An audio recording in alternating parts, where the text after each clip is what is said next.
तो राजा ने पूछ ही लिया कि अच्छा ये बताएं कि क्या करने से मेरा बेटा चक्रवर्ती बनेगा। मैं चाहता हूं कि मेरा बेटा चक्रवर्ती राजा बने, ना कि बुद्ध बने, ना कि साधु संत बने, गृह त्यागी बने। कोई भी माता पिता ये नहीं चाहते कि उनका बेटा क्या बने, साधु संत बने। वो शराबी हो जाए, वो गजेड़ी हो जाए, हाँ, वो जुआरी हो जाए, दूसरे की बहन बेटियों के साथ बुरा करने वाला हो जाए, सब कुछ हो जाए, लेकिन ना हो क्या, साधु सन्यासी, अच्छा संत ना बने। वही संत जब घर पे आएंगे तो पूजा करेंगे, लेकिन अपने बेटे को संत, हाँ, अरे वो तो राजा है, उसके पास राजपाट है, भाई जाने के बाद कौन देखेगा। इसमें से कौन ऐसा व्यक्ति बैठा है जो राजा है? अरे छोटी सी झोपड़ी होगी या 2-4 ईंट का मकान बना लिया होगा, 2-4 कमरे हो गए, 10 कमरे होंगे, 50 होंगे, 100 होंगे, उनके पास 1000 बैलों की खेती, 1000 कोष्ठों वाला महल, जो अपने व्यक्तिगत रहने के लिए। अब इससे ज्यादा आप क्या बनवाएंगे? हाँ, इसलिए उनका सोचना एक पल के लिए उपयुक्त भी लगता है कि भाई राजपाट कौन संभालेगा। आपके पास संभालने के लिए क्या है? खेती बाड़ी, या सर्विस में होंगे तो 2-4 10 लाख 20 लाख रुपया होगा ही ना, क्या संभालना है? तो भी आपका मन ऐसा नहीं करता, वो तो राजा है। तो उन्होंने कहा कि मैं नहीं चाहता कि मेरा बेटा बुद्ध बने, अभी तो क्या बने, चक्रवर्ती बने। तो मैं ऐसा क्या करूं कि वो चक्रवर्ती राजा बने, घर छोड़ करके ना जाए, बुद्ध ना बने। तो बोले राजन, आप जब ये जन्म लेगा ना, तो इसके लिए इतने सुख भोग की व्यवस्था करना, भोग विलास इतना दे देना कि ये उसी में लीन रहे, घर छोड़ करके न जाए। अच्छा, बोले कि घर छोड़ करके जाएगा ही क्यों, क्या देखेगा कि घर छोड़ करके जाएगा? बोले 4 दृश्य देख लेगा, क्योंकि पूर्व के बुद्ध भी ऐसा ही करते हैं, संसार को दुखी देख करके वो घर छोड़ देते हैं। तो सावधानी इतनी रखना कि इन्हें पूरी सुख भोग में लिप्त रखना, और ये कोई बुरा दृश्य न देखने पाए, इतना ध्यान रखना। और अगर सुख भोग में लिप्त रखोगे तो ये घर छोड़ करके सन्यासी नहीं बनेंगे। अब देखिए, जो व्याख्या करने वाले ये भी घर छोड़ करके सन्यासी हैं, और वो ये क्या कह रहे हैं कि इन्हें इतना सुख भोग देना कि उसी में लिप्त रहे, घर ना छोड़े। इसका मतलब तुम लोग सन्यासी बने हो, टुटवा रहे थे इसलिए घर छोड़ दिया। हाँ? ऐसे होता है ना, घर में नारी मोही घर संपत्ति नासी, अमूढ़ मुड़ाए भय सन्यासी। धन नष्ट हो गया, चलो धन दौलत नहीं, कुछ है नहीं जीने का सारा, तो चलो सन्यासी बन जाते हैं। बौद्ध वाले होंगे तो चलो बौद्ध भिक्षु बन जाते हैं। पत्नी मर गई, अरे छोड़ो अब चलते हैं, उधर गुजारा करेंगे, घर में तो बच्चे पानी तक नहीं देंगे, चलो वहीं बने। इसलिए बूढ़े खाने बहुत सारे आपको बनते मिल जाएंगे, न ज्ञान है, न बुद्धि है, न विवेक है। ये वही है जो घर से दुत्कारे गए हैं, घर से सत्कार नहीं मिला है, इसलिए बुढ़ापे में बनते बने। अरे तुम्हें बनते बनना था तो जवान बनते। अच्छा, अवसर नहीं मिला तो तुम्हारे पास बेटे बेटियां हैं, उनको प्रेरित करते, हाँ, उनको बोलते कि बने, वो कुछ कर सकते हैं। बुढ़ापे में क्या करोगे, ठीक से बैठना होगा तो बैठ भी नहीं सकते। अभी देखिए, मैं बैठा हूँ, मैं ऐसे बैठा रहूंगा जब तक कथा खत्म नहीं होगी। मैं देखता हूँ आप लोग जवान भी हैं और उम्र दराज भी हैं, बूढ़े बुजुर्ग भी हैं। मैं देखता हूँ कि आप कुर्सी पे बैठे बैठे भी, आराम से बैठे बैठे भी कब तक बैठे रहते हैं बिना हिलाए डुलाए।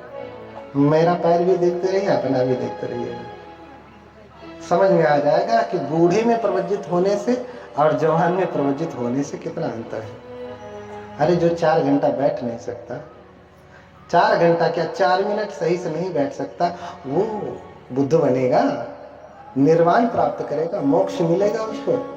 नहीं। बुद्ध 6 वर्ष तक तप करते हैं, बताऊंगा अभी। और आप 6 मिनट भी नहीं बैठ पाते। अरे मिनट तो छोड़िए, घर में आपको फुर्सत नहीं है। बच्चे को स्कूल ले जाना है, पत्नी को मायके लेके जाना है, तो घर में कोई बीमार हो गया है, धर्म सुनने तक का समय नहीं है। बुद्ध बन जाएंगे आप, मुक्त हो जाएंगे ना। इसी जन्म में भटक रहे हैं तो अगले जन्म में लटक ही जाएंगे। इस जन्म में मुक्त नहीं हुए तो अगला जन्म भी मुक्ति वाला नहीं होगा। अरे रास्ता दिखा रहा है कि किस रास्ते पे चल रहे हैं। आजमगढ़ वाले रोड पे चल रहे हैं तो भाई आजमगढ़ जा रहा है, आज नहीं तो कल पहुंचेगा ही। उधर दूसरे वाले रोड पे चल रहा है पीछे, तो आजमगढ़ कभी नहीं पहुंचेगा।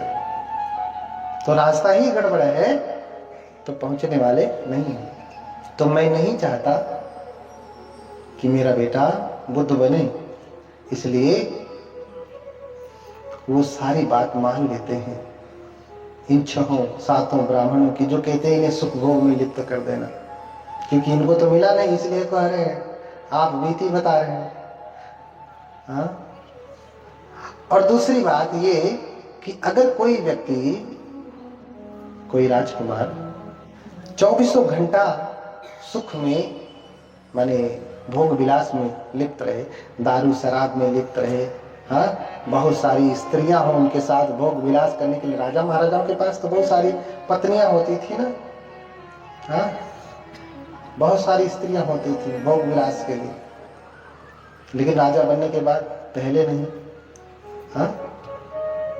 अब कोई व्यक्ति जिसको राजा अभी बना नहीं, पहले ही भोग विलास में लिप्त कर दिया जाए तो वो राजा बन पाएगा, वो भी चक्रवर्ती।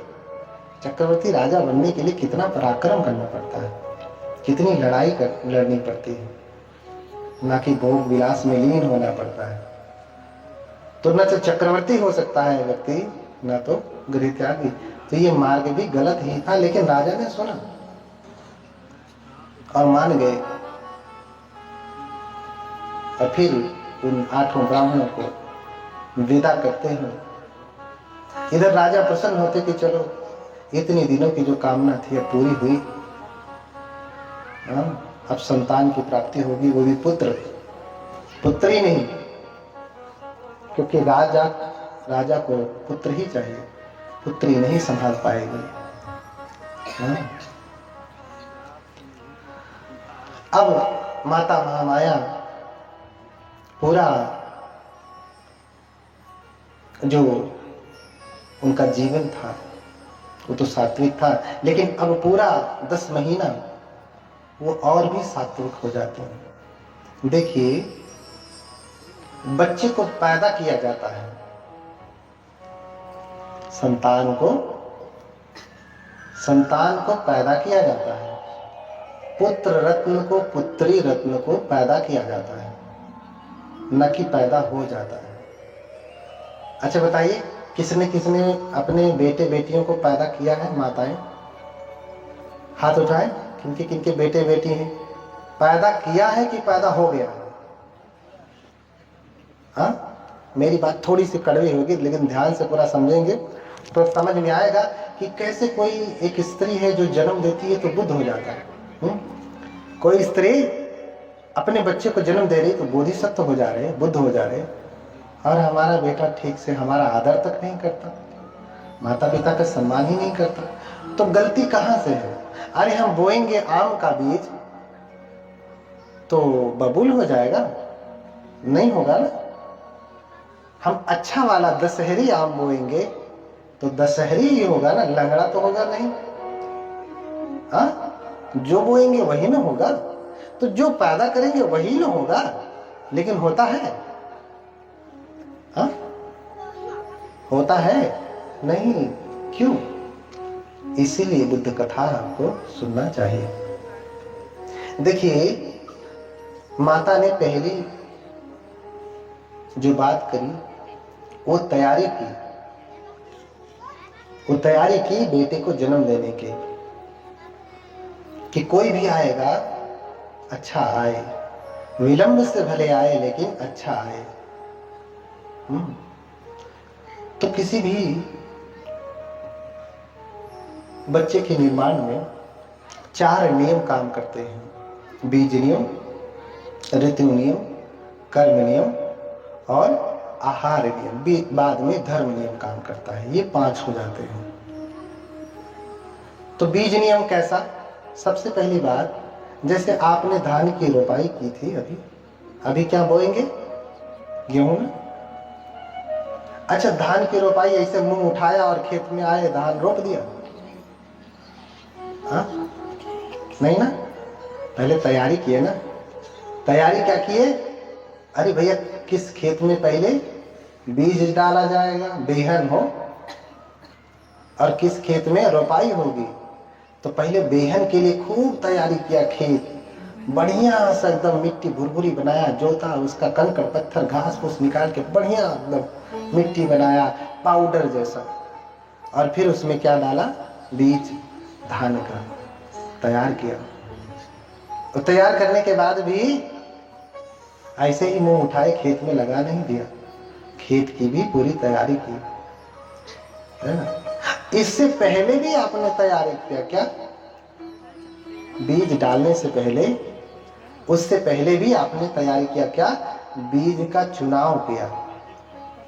ठीक है, बीज का चुनाव किया। क्या चुनाव किया? कि कौन सा वाला बीज डालेंगे तो अच्छी पैदावार होगी। और उससे भी पहले और तैयारी किया क्या? ऋतु का, कौन से ऋतु में कौन से समय में धान बोना है, ये भी आपने चयन किया। इस समय धान बोएंगे नहीं ना, अब क्या बोएंगे? इस ऋतु में गेहूं बोया जाएगा, उस ऋतु में धान बोया आपने, ये चयन करना पड़ता है। तो तैयारी करके आपने पहले तो ऋतु चयन किया, फिर बीज का चयन किया कि अब ये धान की ऋतु है तो धान बोएंगे। तो धान बोएंगे तो कौन सा धान बोएंगे? बढ़िया वाला, अच्छी क्वालिटी का बीज भंडार से हाइब्रिड वाला धान लेकर के आए, और फिर अच्छे खेत में उसको डाला। समय से खेत की जुताई गुड़ाई निराई करके बढ़िया से खेत तैयार किया। बारिश हुई तो पानी भर गया, नहीं तो पानी भर के आपने क्या किया? इतनी तैयारी करने के बाद बीज डाल दिया।